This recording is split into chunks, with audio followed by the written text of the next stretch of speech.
Do you ever feel exhausted trying to achieve all of your goals, and no matter how hard you try, you just can't seem to reach them, and every day feels like a struggle? You're constantly searching for some form of motivation, but it just comes and goes. And I'm here to tell you that there's an incredibly easy way to achieve anything you have ever wanted. It doesn't have to be this hard. Hello friends, welcome back to the Life Startup. I'm Dr. Ketaki, and today we're going to discuss an incredibly easy and effortless way to achieve anything you have ever wanted. And you don't even have to work hard for it. And the reason I'm saying this is because you won't feel like you're working hard. I'm talking about identity shifting. Identity shifting is a process of transforming your sense of self, your beliefs, your behaviors, and even your self-perception. It's about making conscious choices that align with the identity you wish to have. So why is this important? You see, your identity is the foundation of your thoughts, your actions, and your behaviors. And it's based on what you believe about yourself. Most of us are not even aware where we have picked up these beliefs from, and whether they are true or not, and whether they are helping us or not. It's important to know about our beliefs because they determine our actions. If you believe that you're not good at something, you will avoid doing it even if you got a really nice opportunity. And so what you believe about yourself is very important when it comes to achieving your goals. And that's why identity shifting is a very powerful tool when it comes to personal development. There's no shortage of content on personal development these days, and so a lot of us know what to do. We set goals, we work hard, and we are told that if we don't get something, we just need to try again and again and again. And you must have noticed that after that initial phase of motivation, you start to feel a little bored with it. Slowly you start to lose interest after that fuel of motivation is over. So we stop doing the things that we need to do to achieve our goals. That's where identity shifting comes in. When your goals become your identity, you don't need external motivation anymore. For example, if your goal is to lose weight, you need to adopt the identity of being a person who cares about their health. When you think of yourself as that person, you don't even have to think about motivation, because now you have the identity of being a fitness lover. So that identity is what will make the decisions for you, and that person will definitely decide to exercise regularly. So identity shifting can be considered as a shortcut to achieve anything you want or whatever it is that you want to become. Now we'll see whether you need to shift your identity or not based on certain signs. Life has a way of sending us signals whenever things are not going right. The most common signs that you may have experienced are a feeling of stagnation, which is a feeling of being stuck in the same routine, lacking excitement, and a feeling that you're not growing as much as you would like. Then there's the sign of dissatisfaction. Even if you achieve your goals, you just feel like there's more to achieve and you're never satisfied with whatever it is that you get. And the third one is misalignment between your identity and your goals. Like if you think of yourself as someone who can't lose weight no matter what they do, and you have the goal of losing weight, so there's a misalignment between who you currently are and the goals that you want to achieve. Let's talk about this last point a bit more. So imagine that you have set ambitious goals for yourself, like starting a new business or achieving a healthier lifestyle. If your current identity doesn't reflect the qualities that you need to achieve this goal, then you will face difficulties. If your identity is rooted in self-doubt and you want to become a successful entrepreneur, then you can see that there's a mismatch between who you are and what you want to become. So notice if you're feeling any of the three signs I mentioned, because self-awareness is the first step of identity shifting. So take some time to reflect on your dreams, your goals, your beliefs, and who you want to be, and just journal them out so you'll get clarity on where you're headed.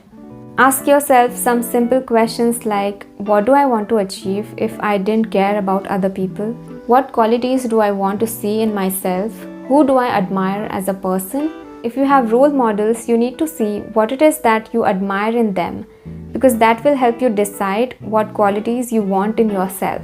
I would also like to warn you that you need to be careful about your intentions. Don't just blindly do everything that they do, and that's why you need to identify what it is that attracts you to them, and what are the qualities that you would like to see in yourself, and whether these qualities are resonating with you and making you happy. Because we are all unique, and what makes them happy might not make you happy. So take as much time as you need to finish this step, and actually it's never finished because we are constantly changing. Our goals and dreams are constantly changing. So this step is like an yearly audit that you need to do every year. Now comes the important step of challenging your limiting beliefs. In the first step, you must have written down your beliefs about yourself, and in this step, we challenge them. So identify those thoughts that hold you back and replace them with empowering beliefs. So let's do this. Take a piece of paper, and on one side, we are going to write down what we think about our current self. Like for example, I think I'm a shy person in general. I also think I care way too much about what other people think of me. And on the other side, I'm going to write the opposite of these beliefs. So these beliefs are my desired identity. These are the qualities that I really need in myself. Because remember, your beliefs shape your reality. So this step is crucial for aligning your identity with your aspirations. Step 3, we become our desired identity. Now that we know who we want to be and what qualities we want in ourselves, it's time to act on them. Now I have written that I'm a confident person, so I need to act as my desired identity and make it my current identity. At first, this might seem really hard, but please don't give up. You just need 1 or 2 incidents where you show yourself the evidence that you are in fact the person that you want to become. Once your mind sees the evidence that you are a confident person, it will accept your identity as a confident person. There's a technique that will help in this.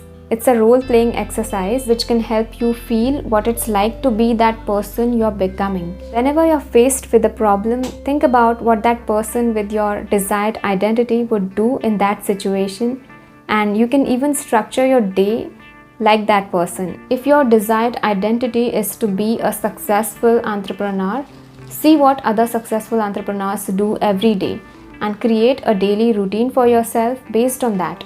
Even if you don't have any business idea right now, you can still act like a successful entrepreneur who values his time, who is disciplined, who gets up early every day, learns something new every day. In short, you have to start acting like the person that you want to be, even if it looks crazy to others. The last step, that is consistency and reinforcement, is important because the journey doesn't end once you have shifted your identity. To make your new beliefs your new identity, you need to keep reinforcing your beliefs and behaviors through daily actions. This is the process of identity shifting, and now that you have understood it, it's important to be prepared for the challenges that come with it. A common challenge during identity shifting is facing resistance from your current self. Your mind might naturally resist change because our mind has a tendency to cling to familiar patterns. You may also experience self-doubt when you're not able to act as your desired identity. Just remember that these challenges are just a part of the process, and all of these feelings just mean that you're pushing your boundaries.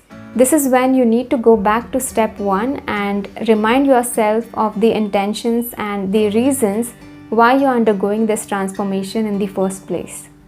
I would also like to remind you to be kind to yourself during this process because change takes time, and so it's okay to take small steps towards becoming your desired identity. So friends, if you found some value in this video, please give it a thumbs up and click on the notification bell so that we can stay connected.